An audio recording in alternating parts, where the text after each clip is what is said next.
Assalamualaikum students. How are you all? Today we are continuing our exercise 3.1, question number 4. I hope question number 3 is clear to you. So now we are moving towards question number 4. See, we need to simplify here. अगर हम हर सवाल को observe करें तो इस चीज़ को ज़रूर ध्यान में रखें कि हर सवाल हमें ऐसा लगता है कि जब सिंप्लीफाई हो रहा है तो वो एक अलग पैटर्न से सॉल्व होगा, लेकिन ऐसा नहीं है. अगर आप कोशिश करेंगे तो इसको एक ही पैटर्न पे रखते हुए आप इजीली चल सकते हैं, इसमें कोई प्रॉब्लम होगा नहीं आपको. ठीक है, तो हमने जो क्वेश्चन 3 में कॉन्सेप्ट पढ़ा था कि पहले हम जो है कॉमन निकालें, फिर हम कैंसिलेशंस करें और हम फॉर्मूला लगाएं. यहाँ पे वही वाली बात कि पहले हम कॉमन निकालें and then formula and then cancellations. बात वही है, लेकिन पहले कोशिश करें कॉमन निकल जाए. इसका हरगिज़ ये मतलब नहीं है कि यही एक हार्ड एंड फास्ट रूल है, इसके अलावा और कोई तरीका है नहीं आपके पास. नहीं, ऐसा नहीं है. आप कोई भी तरीका अप्लाई कर सकते हैं, इससे फ़र्क पड़ेगा नहीं, लेकिन हमें हर तरीके से सॉल्व करना आना चाहिए. हमें क्वेश्चन प्रॉब्लम ना करे, इसके लिए हमने ये तरीका अप्लाई करना है कि हम एक ख़ास पैटर्न पे चलें. ठीक है, तो हम स्टार्ट करते हैं क्वेश्चन नंबर 1 से. देखिए, क्वेश्चन नंबर 1 मैंने आपके लिए यहाँ पे सॉल्व किया है. ये देखिए, जिस तरह से मैंने इसको सॉल्व किया, इसका हरगिज़ ये मतलब नहीं कि ऐसे ही सॉल्व होता है.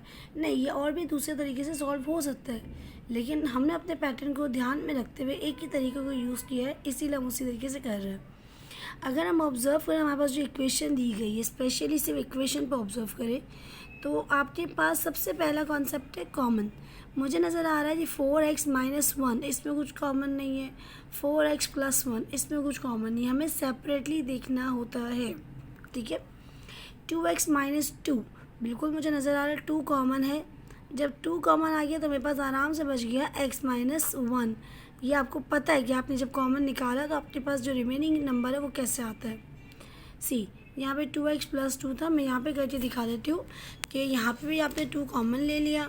जब आपने 2 कॉमन ले लिया तो क्या बचा, इसके पास 2 के साथ x था तो x बच गया. इसके पास सिर्फ 2 था, तो जब आपने 2 कॉमन लिया तो यहाँ बचा 1 और कुछ बचा नहीं. तो ये आपका सेकंड स्टेप आराम से हो गया. अब हम हमेशा सोचते हैं जब हम कॉमन ले लेते हैं तो उसके बाद हम हमेशा लगाते हैं या तो कैंसिलेशंस या फिर फॉर्मूला, जो भी मतलब एप्लीकेबल हो रहा हो. ठीक है, तो अब मुझे नज़र आ रहा है कि अब कुछ पॉसिबिलिटी नहीं है. तो मैंने क्या किया, जब मुझे नज़र आ रहा है कि अब मेरे पास ना तो कुछ फॉर्मूला नज़र आ रहा है मुझे, ना ही मुझे कैंसिलेशंस नज़र आ रही हैं, तो फिर सिंपल तरीका जो मुझे नज़र आ रहा है साफ साफ वो है कि मैं दोनों को प्लस हो रहा है तो दोनों को प्लस कर देती हूँ. प्लस करने का तरीका होता है एलसीएम. अगर मेरे डिनोमिनेटर सेम होते तो मुझे एलसीएम लेने की ज़रूरत नहीं पड़ती, बट मेरे डिनोमिनेटर चेंज है तो मुझे मजबूरन एलसीएम लेना पड़ेगा. आपको अच्छे से पता है एलसीएम लेने का तरीका क्या होता है आपके पास. ठीक है, एग्जैक्टली दोनों के जो आपके पास डिनोमिनेटर्स थे आपने कॉपी पेस्ट किए और कुछ नहीं किया. ठीक है, इसके पास इस न्यूमरेटर को आपने मल्टीप्लाई किया दूसरे वाले के डिनोमिनेटर से और इसके न्यूमरेटर से मल्टीप्लाई किया इससे वाले डिनोमिनेटर से. आपको पता है ये बात. ठीक है, अब मज़े की बात है कि यहाँ पे 1-2 नंबर्स आपस में मल्टीप्लाई नहीं हो रहे, यहाँ 3-3 नंबर्स आपस में मल्टीप्लाई हो रहे हैं. तो कोई बात नहीं, पहले आप 2 ब्रैकेट्स एक साथ सॉल्व करें, फिर तीसरे से सॉल्व कर ले. मैंने इसी तरह किया. देखें, 4x 2 ज़ा 8x -1 2 ज़ा -2. मैंने पहले ये 2 ब्रैकेट सॉल्व किए, अब मैं ये 2 ब्रैकेट्स करने जा रही हूँ. ठीक है, आई होप इसमें कोई प्रॉब्लम ना हो. 8x x ज़ा 8x², 8x 1 ज़ा 8x, -2x -2x, -2 1 ज़ा -2. ठीक है, इसमें कोई प्रॉब्लम है नहीं. अब मूव करते दूसरी साइड को. वही तरीका, पहले इस 2 ब्रैकेट्स को पहले आपस में मल्टीप्लाई कर ले और फिर तीसरे ब्रैकेट से कर लीजिएगा. 4x 2 ज़ा 8x, 4+1 2 ज़ा +2. ठीक है, दोनों ब्रैकेट आपस में सॉल्व करेंगे. 8x x ज़ा 8x², 8x 1 ज़ा -8x, +2x ज़ा +2x, +2 1 ज़ा -2, क्योंकि ये -1 से मल्टीप्लाई हो रहा है. इसको मैंने साइंस को थोड़ली डिस्कस नहीं किया क्योंकि ये कुछ भी नया कॉन्सेप्ट नहीं है आपके लिए कि जब प्लस माइनस मल्टीप्लाई होता है तो माइनस आता है. जब 2 नंबर्स मल्टीप्लाई हो रहे हैं तो हम ध्यान में रखते हैं कि दोनों में से किसके पास x है और कितने x है, तो वो भी लिखे जाएंगे. तो इसमें कुछ भी नया नहीं है. ठीक है, तो ये एज इट इज़ आ गया। जब आपने सारे नंबर्स मल्टीप्लाई कर लिए तो फिर ब्रैकेट का काम ख़त्म हो जाता है। ठीक है, ये हो गया न्यूमरेटर का काम। अब डिनोमिनेटर को देखते हैं। डिनोमिनेटर आपने क्या किया, ये दो नंबर्स मुझे नज़र आ रहे हैं तो मैंने क्या किया, नंबर को नंबर से मल्टीप्लाई कर लिया और ब्रैकेट को ब्रैकेट से कर लिया। एक्स स्क्वायर, जब x minus one x plus one multiply हो जाएंगे तो आपके पास बन जाएगा x x x square, x one ज़ा x plus minus plus plus plus. अब ये नंबर यूज़ करेंगे तो ये एक्स का काम हो गया। माइनस वन एक्स ज़ा तो माइनस एक्स, क्योंकि plus minus minus, minus one one ज़ा माइनस वन। देखिए इसमें कुछ भी नया नहीं है सर, आपने पहले से पढ़ा हुआ है कि जब एक्स एक्स से मल्टीप्लाई हो तो कितने एक्स है, दो एक्स है। ठीक, जब एक्स वन से मल्टीप्लाई हो तो कितने एक्स बन गया, एक एक्स है। सेम है, जब वन एक्स से मल्टीप्लाई हो कितने एक्स है, एक एक्स है। जब वन वन से मल्टीप्लाई हुआ कोई एक्स नहीं है। ठीक, ये एक्स स्क्वायर है, ये एक्स और ये भी एक्स, दोनों की पावर सेम है। पावर सेम मतलब दोनों के पास पावर वन है, तो ये सॉल्व हो सकता है। ये प्लस एक्स है, ये माइनस एक्स है, कट गए। क्या बचा, एक्स स्क्वायर माइनस वन। तो मैंने यहाँ पे लिख दिया एक्स स्क्वायर माइनस वन। और हमें याद होगा कि ऊपर टू और टू दो नंबर्स भी थे, उन्हें भी हमने आपस में मल्टीप्लाई किया था, वो था फोर एक्स। तो वो था फोर, तो मैंने एग्जैक्टली फोर यहाँ लिख दिया, कोई प्रॉब्लम। अब देखते, वो न्यूमरेटर में आपके पास ये एट एक्स स्क्वायर है, ये भी एट एक्स स्क्वायर है, ये भी प्लस में है, ये भी प्लस में, तो प्लस प्लस प्लस होगा, प्लस साइन भी बड़े नंबर की आएगी तो वो भी प्लस। ये eight plus eight sixteen x square. ठीक है, ये प्लस एट एक्स है, ये माइनस एट एक्स है, कट गया। ये माइनस टू एक्स है, ये प्लस टू एक्स है, कट गया। ये माइनस टू बन गया माइनस फोर। तो ये माइनस माइनस प्लस और बड़े नंबर की साइन, जो कि ऑब्वियसली दोनों ही टू थे तो दोनों के पास माइनस था, मैंने माइनस ही लगा लिया। अब देखिए मेरे पास जो सवाल बच गया अब तक वो ये बच गया। ठीक है, वापस से वही तरीका कि यहाँ तो फॉर्मूला अप्लाई कर लो या कॉमन ले लो। आप कहेंगे मिस यहाँ पे फॉर्मूला भी लग सकता है, हाँ बिल्कुल लग सकता है, लेकिन हमने हमेशा क्या प्रेफरेंस दी कि जितना हो सके पहले कॉमन पे जाए। ठीक है, तो मुझे नज़र आ रहा है ये इसमें मेरे पास फोर कॉमन है, मैंने निकाल लिया। क्या बच गया, फोर जो मैंने कॉमन लिया, फोर के डबल 16 कब आता है, फोर टाइम्स। फोर के डबल फोर कब आता है, वन टाइम। यहाँ प्लस था तो प्लस ही आया, यहाँ माइनस था तो माइनस ही आया। सिर्फ फोर कॉमन लिया था, वेरिएबल्स नहीं लिए, तो जो वेरिएबल्स बच गए वो एज इट इज़ मैंने कॉपी कर दिए, कोई प्रॉब्लम नहीं आता। ठीक है, और नीचे वाला number as it is copy किया। मुझे नज़र आ रहा है कि मैं फोर और फोर कैंसिल हो रहे। हमने हमेशा पढ़ा है कि जो चीज़ मल्टीप्लाई हो रही है ब्रैकेट के साथ वो कैंसिल हो सकती है। कैंसिल हो गए, क्या बच गया, four x square minus one upon x square minus one. अगर आप कहते हैं कि मैं से फर्दर सॉल्व हो सकता है, बिल्कुल हो सकता है, अगर आप करना चाहते हैं तो भले करें। इस वक्त आपका आंसर हो चुका है, लेकिन अगर आप फिर करना चाहते तो ये लीजिए, ये इस तरह बन जाएगा, two x plus one, two x minus one upon x square minus one. ये भी आगे सॉल्व हो सकता है, तो चाहे तो इसको ऐसे बना ले, two x plus one, two x minus one, क्योंकि ये भी फॉर्मूले से खुल रहा है तो ये बन गया x plus one, x minus one. ठीक है, लेकिन हम हमेशा कोशिश करते हैं कि हम जितना हो सके ब्रैकेट्स को बंद रखें, ना कि खोलें। हम सिंप्लीफाई कर रहे हैं। अब जितना आप खोलेंगे तो फिर मुझे नज़र आ रहा है दो ब्रैकेट्स आपस में मल्टीप्लाई हो रहे हैं, मैं मल्टीप्लाई कर देती हूँ। जब आप दोनों ब्रैकेट्स को मल्टीप्लाई करेंगे आप फिर यहीं पहुँच जाएंगे। फॉर्मूला वहाँ लगाएं जहाँ लगाने से फ़ायदा है। यहाँ जब मैंने फॉर्मूला लगा के इसको खोला तो मुझे कोई फ़ायदा नहीं हुआ, कोई कैंसिलेशन हुई नहीं मेरी। ठीक है, तो उससे कोई फ़र्क पड़ेगा नहीं कि आप यहीं रोक दें या आप इसको यहाँ तक ले जाएं। ऑलराइट, कोई प्रॉब्लम। अब ये देखिए क्वेश्चन नंबर 2 है, ये मैं पूरा नहीं दिखा रही आपको, सिर्फ इतना सा ही दिखा रही हूँ। देखिए इस सवाल में आपको साफ नज़र आ रहा है कि कुछ कॉमन नहीं है, कोई फॉर्मूला नहीं है, कोई मिडल टर्म नहीं है। ठीक है, जब कुछ नहीं बचता, दो नंबर्स आपस में फ्रैक्शन में प्लस या माइनस होने, तो आपको अच्छे से पता है कि मैं फिर एलसीएम लूँगा। एलसीएम लेने का मतलब है कि मैंने नीचे दोनों नंबर एक साथ लिख दिया और न्यूमरेटर्स को दूसरे वाले के डिनोमिनेटर से मल्टीप्लाई करवा दिया, और कुछ नहीं है। जब आप इसको सॉल्व करेंगे तो आपको इसका आंसर इजीली मिल जाएगा। ये मैं नहीं कर रही, आपको खुद करना है। Now move towards question number 3। ये था आपका क्वेश्चन नंबर 3। अगेन मेरा मेथड जो मैंने आपसे कहा था कि पहले कॉमन लीजिए, अगर निकलता है फॉर्मूला लगता है तो फॉर्मूला लगाएं, जितना हो सके अपने काम को आसान करें। ठीक है, लेट्स सी क्या किया गया सवाल में। यहाँ मुझे कुछ कॉमन नहीं दिख रहा, मैंने छोड़ दिया। मुझे यहाँ कॉमन दिख रहा है y, मैंने ले लिया। यहाँ 2 y थे, मैंने 1 y कॉमन लिया, क्या बच गया 1 y। ठीक है, यहाँ पे एक ही y था, कॉमन में चला गया तो अब यहाँ पे 5, यहाँ पे y नहीं आता। नंबर कुछ कॉमन नहीं लिया तो number as it is copy हो गया। मेक श्योर सिर्फ वेरिएबल कॉमन लिया था तो जो बाकी चीज़ें बच गई वो एज इट इज़ लिखनी है। सेम हियर, यहाँ मुझे 5 भी दोनों के पास दिख रहा है, मैंने कॉमन ले लिया। यहाँ मुझे y भी दोनों के पास दिख रहा है, मैंने कॉमन ले लिया। जब दोनों से 5 निकाल लिया तो 5 के बाद कुछ नहीं बचा, सिर्फ 1 बचा। अब यहाँ 2 y थे तो 1 y बच गया।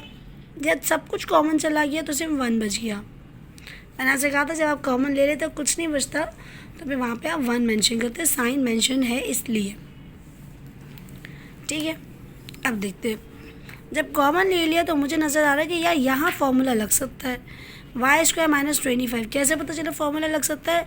फर्स्ट टर्म भी स्क्वायर में है, सेकेंड टर्म 5 का स्क्वायर है, बीच में माइनस है, तो इस तरह का फॉर्मूला होता है a² - b²। मैंने खोल दिया, a + b a - b। हमेशा इस फॉर्मूले को खोलने के लिए कंडीशन है कि आपको पता होना चाहिए कि ये a² b² की वैल्यू है, तो इसमें से a क्या है और b क्या है। तो y² किसका स्क्वायर है? y का। 25 किसका स्क्वायर है? 5 का। साइन को इग्नोर करेंगे, ये साइन फॉर्मूले के हिसाब से यूज़ हो रही है। ठीक है, अब आप देख लें सिर्फ यहाँ फॉर्मूला लगा है, या कुछ भी नहीं अप्लाई हुआ, द रेस्ट कॉमन लेके मैंने छोड़ दिया। अब आप देखिए क्या कोई कैंसिलेशन हो सकती है?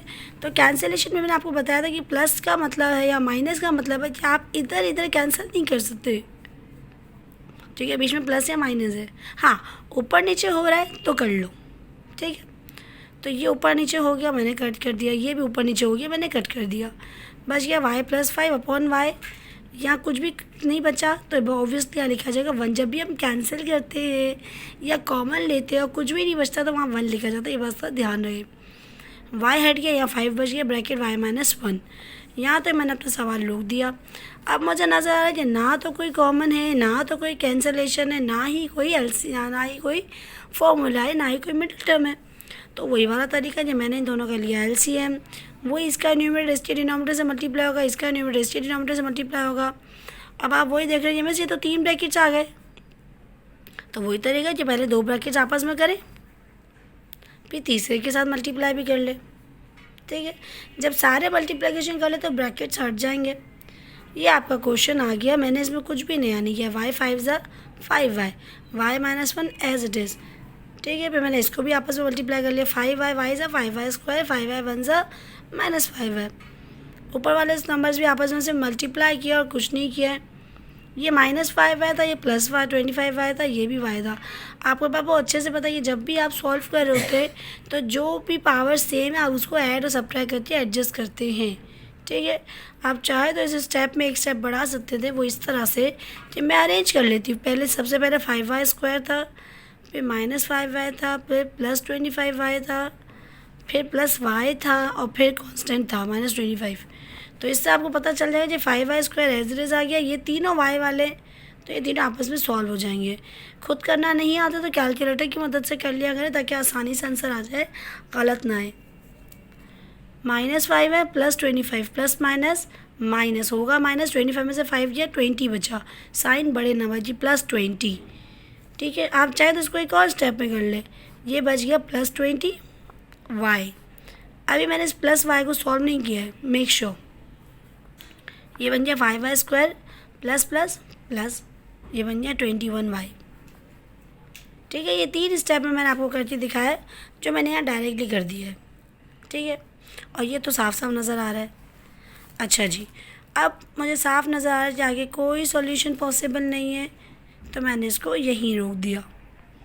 अब अगर यह मिडिल टर्म पॉसिबल है और आपको लगता है कि करना चाहिए तो आप बिल्कुल करें, फिर आप चेक कर लें कैंसिलेशंस फर्दर हो रही है या नहीं। ठीक है, तो मेरे हिसाब से मेरा क्वेश्चन यहीं एंड हो जाता है, कोई इसमें प्रॉब्लम नहीं है। तो हमने क्वेश्चन 1 और 3 डिस्कस किया, 2 आपको होमवर्क में दिया है, सेम लाइक 4 क्वेश्चन नंबर 4। ये भी आपको होमवर्क में ही जाता है। ये भी आप खुद सोचेंगे क्या कॉमन है, अगर कॉमन नहीं है तो फिर आप लगाएंगे एलसीएम। ठीक है, और let now moving towards question number 5। अब यहाँ पे अगर आप ऑब्जर्व करें तो एक तरफ 3 टर्म्स है, एक तरफ 2 टर्म्स है। ठीक है, देखिए अगर आप चाहें तो इस सवाल को 2 तरीक़ों से कर सकती हैं, आपको जिससे आसान लगे। देखिए यहाँ पे अगर आप चाहें तो इसको मिडल टर्म कर सकती हैं। सही है, हमने क्या पढ़ा था, अगर कॉमन निकलता है तो निकालो, नहीं निकलता तो फॉर्मूला लगा, और फिर भी कुछ नहीं होता तो एलसीएम ले लो। ठीक है, ये हमने पढ़ा था। अब यहाँ मुझे कॉमन दिख रहा है 4, ले लिया, जी स्क्वायर माइनस 1 बच गया। यहाँ पे मिडल टर्म लग सकता है। अभी आपकी मर्ज़ी, आप इसको मिडल टर्म लें और उसके बाद एलसीएम वाले मेथड से पूरे क्वेश्चन को सॉल्व कर लें। ठीक है, या फिर आपको लगता है नहीं, पहले मैं सॉल्व कर लेती हूँ एलसीएम से और इन द एंड जाके मिडल टर्म लेती हूँ। ठीक है, दोनों सूरतों में इसका आंसर सेम आ जाना है। अब इस सवाल को आप खुद से ट्राई कीजिएगा, कुछ भी इसमें नया नहीं, सिर्फ यहाँ पे मिडल टर्म लगाइएगा। मिडल टर्म लगाना आपको आती है। ठीक है, फिर आपके लिए कॉमन लेना या एलसीएम लेना कोई इतना बिग डील नहीं होगी। सही है, इस सवाल को हमने आपके लिए करके रखा है, लेकिन आप कोशिश करिएगा जब आप खुद करें। अगर कोई प्रॉब्लम फेस करते हैं तो मुझसे पूछें। अब इसका क्वेश्चन नंबर 6 भी एक नज़र देखते हैं, और ये भी आपने खुद ही इंशाल्लाह करना है। यहाँ मसला सिर्फ ये नया सिर्फ ये कि यहाँ पे 3 टर्म्स आ गई आपके पास। ठीक है, अब इसका तरीका ये है कि आप चाहें तो पहले 2 टर्म्स को आपस में सॉल्व कर लें, ताकि ये 3 टर्म्स की जगह 2 टर्म्स बन के सॉल्व हो। देखिए मैंने इसको इसी तरह से किया है। ठीक है, मुझे लग रहा था ये 2 टर्म्स आपस में इजीली सॉल्व हो भी सक रही हैं। ये प्लस बी था, ये ए माइनस बी था, तो मैंने इसको आराम से सॉल्व कर लिया। मुझे पता है A plus B A minus B एक फार्मूला होता है, A square minus B square. Again वही बात है कि अगर आपको ये नहीं आता फार्मूला, तब भी आप इन दोनों ब्रैकेट्स को नॉर्मल तरीके से एलसीएम लेके मल्टीप्लाई करेंगे ना, तब भी आंसर यही आना है। तो ये कोई बिग डील नहीं है, आपको फार्मूला कैसे पता चलेगा लिखना है, नहीं आप मल्टीप्लाई भी करेंगे तब भी यही आएगा। ठीक है, ए ज़ा ए स्क्वायर, ए बी ज़ा माइनस ए बी ए ज़ा प्लस ए बी ज़ा बी स्क्वायर। दोनों सूरतों में minus a b plus a b कट जाएगा तो बचेगा यही। ठीक है, इसके न्यूमरेटर को ये वाले डिनोमिनेटर से मल्टीप्लाई किया, इसके न्यूमरेटर को ये वाले डिनोमिनेटर से मल्टीप्लाई किया।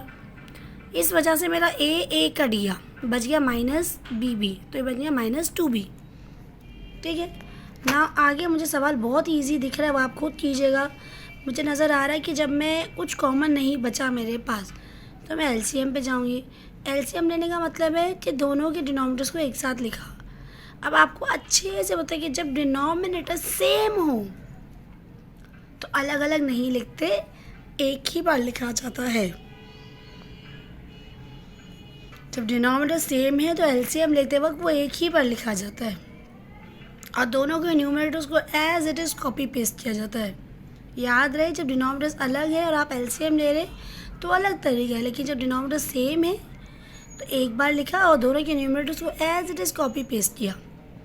यहाँ से फिर मैंने देखा कॉमन निकल रहा है 2, मैंने निकाल दिया।